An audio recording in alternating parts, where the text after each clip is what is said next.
Hello friends, આજે આપણે ગુવાર બટાકાનું કાઠિયાવાડી સ્ટાઇલમાં શાક બનાવીશું।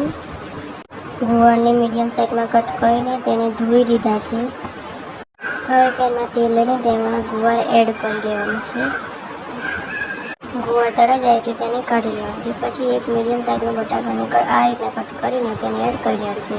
તેમાં ક્રિસ્પી કોટિંગ થાય એટલે તેને પણ કાઢી લેવાનું। એક ખારણીમાં લસણ, લાલ મરચું પાવડર, મીઠું એડ કરી લેવાનું છે, તેને ક્રશ કરી લેવાનું છે।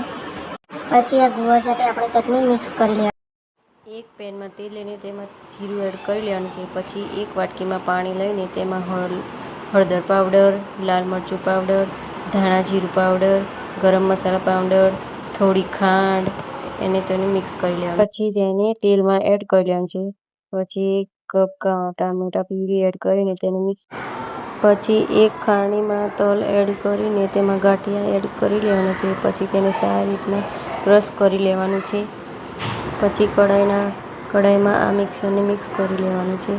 પછી આપણે જે ગવાર બટાકાને મિક્સ કરેલા હતા તે કઢાઈમાં એડ કરી લેવાના છે, તેને પણ સારી રીતના મિક્સ કરી લેવાનું છે। તેમાં અડધો ગ્લાસ પાણી ઉમેરીને તેને સારી રીતના કૂક કરી લેવાનું છે। આપણું શાક કૂક થઈ જાય પછી તેમાં ધાણા સ્પ્રિંકલ કરીને તેને સર્વ કરી લેવાનું છે। તૈયાર છે આપણું ગરમા ગરમ કાઠિયાવાડી ગવાર બટાકાનું શાક।